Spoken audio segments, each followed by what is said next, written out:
है। दोस्तों, एक गंभीर विषय पर प्रेस वार्ता करने के लिए आज आपको इधर हमने बुलाया है। विषय के ऊपर बात करने के लिए हैं बड़े भाई, हमारे प्रदेश के प्रवक्ता भाई गिरधारी लाल रैना जी। अब मैं उनसे गुजारिश करूंगा कि वो अपनी बात आपके सामने रखें। धन्यवाद डॉक्टर साहब, और आप सब लोगों का स्वागत भी है। आज जिस विषय पर हम बात कर रहे हैं वो है, अभी सरकार की तरफ से असेंबली में एक विषय पर बड़ी चर्चा हुई और कुछ फैक्ट्स का मिसरिप्रेजेंटेशन भी हुआ। ऐसा विषय है विस्थापित समाज को लेकर, कश्मीर से जो डिस्प्लेस्ड कम्युनिटी है, जिनको एक गलत तरीके से एपिथेट दिया गया है कश्मीरी माइग्रेंट्स का, तो उस विषय पर उसको जब ध्यान में करते हैं तो बड़ी बातें की गई कि भाई इनको वापस ले जाना चाहिए, उनकी बाज़ाब्तगी, उनका रिहैबिलिटेशन, रिटर्न, और उसके बारे में बड़े दुख और दर्द के साथ बातें की। स्वागत है अगर सचमुच में किसी के मन में ये बात हो, लेकिन क्या सिर्फ ये कहने से, ये शब्दों की एक लिप सर्विस करने से क्या कश्मीर का विस्थापित समाज वापस घर चला जाएगा? भारतीय जनता पार्टी का मानना है कि ऐसा नहीं हो सकता। इसके लिए आपको एक सीरियस, कॉम्प्रिहेंसिव और एक सिर्फ कॉस्मेटिक एक ऐसा दिखावा नहीं करना पड़ेगा। आपको एक कॉम्प्रिहेंसिव स्ट्रेटजी, एक प्लानिंग करनी पड़ेगी। और सबसे बड़ी जो उसकी बात होगी वो होगी इस समाज के नेतृत्व के साथ, लीडरशिप के साथ बातचीत करना, उनकी दुख दर्द को समझना, उनके अप्रहेंशंस को समझना, उनके एस्पिरेशंस को समझना और उसके हिसाब से प्लानिंग करना कि वापसी क्या है।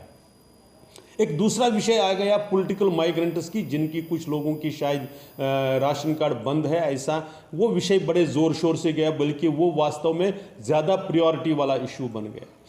हम मानते हैं कि ये जो पॉलिटिकल माइग्रेंट्स और जो ये विस्थापित समाज, खासकर जो माइनॉरिटी कम्युनिटी को बिलोंग करते हुए ऐसे जिन लोगों को उजाड़ा गया, जो अपरूट हुए हैं, उनमें, और जो पॉलिटिकल माइग्रेंट्स या जो सीजनल माइग्रेंट्स सर्दियों में आते हैं, गर्मियों में वापस चले जाते हैं, उनको दोनों को अंतर करना पड़ेगा। जो जिनका अप्रूवमेंट हुआ है, जिनकी एथनिक क्लिनजिंग हुई है, ऐसे माइनॉरिटीज़ को, जिसमें कश्मीरी पंडित समाज, हिंदू समाज या बाकी जितनी माइनॉरिटीज़ हैं वो आती है, उनका न केवल सोशल, न केवल फिजिकल, इकोनॉमिक भी और कल्चरल भी उनका डिस्प्लेसमेंट हुआ है। वो वहाँ के पूरे समाज में से वो बाहर चले गए। आज नाम मात्र के लिए कुछ परिवार वहाँ रहते हैं। तो इसलिए जब इनकी वापसी की आप बात करते हैं तो इसमें एक कम्प्रिहेंसिव प्लानिंग करके, जो इसमें से नियम कानून, चाहे देश में चाहे अंतर्राष्ट्रीय लेवल पर जो देश नियम कानून उसके बने हुए हैं, उनके अनुसार इनके साथ बातचीत करते हुए, ताकि दोबारा कभी ऐसे दुर्भाग्यपूर्ण स्थिति ना आ जाए, इस प्रकार की व्यवस्था करनी पड़ेगी। व्यवस्था करनी पड़ेगी कि जो उनकी ज़मीनें, इमूवेबल प्रॉपर्टी पर जो कब्जा हुआ है, जो नाजायज़ कब्जे हुए हैं, उनको कैसे आप खाली करवाएंगे। आपको निश्चित करना पड़ेगा कि वो किसी आर्थिक दृष्टि से या और किसी कारण से इनका दोबारा विस्थापन ना हो। इन सारी चीज़ों को आपको करना पड़ेगा। और इसमें जब हम ये बात कहते हैं कि इसमें किसी धर्म, मज़हब या उसका डिस्टिंक्शन हम नहीं कहते। जो उजड़ गया, जो यहाँ पर आज 40 साल से 35 साल से जो जम्मू या देश के अन्य राज्यों में रहता है, वो चाहे किसी भी मज़हब से बिलोंग करता होगा, लेकिन उसमें से अंतर, जिसमें जब मैं कहता हूं तो वो अंतर केवल उन लोगों के साथ करना होगा जो सीजनली आते हैं यहाँ पर, जो सर्दियों में आते हैं, गर्मियों में वापस चले जाते हैं, जिनके बच्चे अपने घरों में रहते हैं, वहाँ पर पढ़ाई कर रहे हैं, उनकी डिग्रियां अगर आप देखेंगे तो वो अपने घरों में, अपने रेस्पेक्टिव प्लेसेस पर हैं। और कुछ लोग ऐसे भी हैं पॉलिटिकल माइग्रेंट्स, जिनका जम्मू में भी क्वार्टर उनको अलॉट हुआ है, लेकिन कश्मीर में भी उनको सिक्योर प्लेसेस पर अलॉटमेंट्स हुई है। मैं उनकी तरफ से अभी कुछ उसको नहीं करके, हम जो ये विस्थापित समाज है, जिसके बारे में चर्चा तो खूब होती है, लेकिन उनके बारे में जब आपको स्ट्रेटजी बनानी पड़ती है, जब प्लानिंग बनते हैं, तो उस वक्त आपके जो काम है वो अधूरा पड़ता है, वो रह जाता है, उसमें आप आगे बढ़ नहीं रहे हैं। तो इसलिए आज हम ये इस विषय को रेड फ्लैग करते हुए, इसके बारे में ये करते हुए सरकार से डिमांड करते हैं।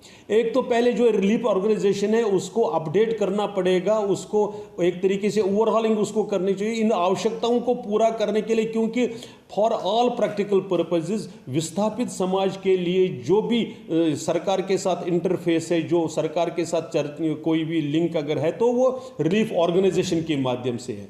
तो रिलीफ ऑर्गेनाइजेशन को इतना सक्षम बनाना पड़ेगा कि वो विस्थापित समाज की हर प्रकार की समस्याओं का वो निपटारा कर सके, उसको आगे सरकार के साथ हैंडल कर सके। अभी हम उसमें से काफ़ी लैक्यूना देखते हैं, कमियां देखते हैं। उदाहरण के तौर पर बहुत समाज का बहुत बड़ा हिस्सा आज अपने गांवों में जाकर मंदिर और जो धर्मस्थल है, जो या शमशान भूमि है जहां एनक्रोचमेंट के बारे में चर्चा चलती है, तो वहां पर कोशिश करते हैं, लेकिन उसमें जिस प्रकार का सपोर्ट चाहिए था वो नहीं मिल रहा है। इसी प्रकार से बाकी कितनी ही इश्यूज हैं, इन सारी चीज़ों को भी हम ये कर रहे हैं कि डिमांड कर रहे हैं कि इसको पूरी तरह से ये की जाए। और सरकार अपनी तरफ से अगर सुझाव ही देना हो तो जैसे वहाँ पर जो अगर जब आप विस्थापन के समाप्त करके वापस ले जाने की बात कर रहे हैं तो कश्मीर की जो सामाजिकता है, जो मिल्यू है वहाँ का, उसके साथ रीइंटीग्रेशन करना है, तो उसमें जो दिक्कतें आ रही है उसको आप एड्रेस कैसे करते हैं। हमारा एक सुझाव उसमें यह भी है कि नई पीढ़ी को जिसके साथ समाज को रहना है उनको भी उसके साथ सेंसिटाइज किया जाए। क्यों ऐसा नहीं हो सकता है कि वहाँ के जो कैरिकुलम है, जो बच्चे हैं, उनको बताया जाए कि 90 में क्या हुआ था, कैसे यहाँ पर एक समाज को उजाड़ा गया, तो उनकी वापसी के लिए कैसे संभव, तो उनका कि वो सेंसिटाइज हो, ताकि उनको भी ध्यान में आ जाए कि समाज, क्योंकि 40 साल में कई चीजें बदल जाती हैं।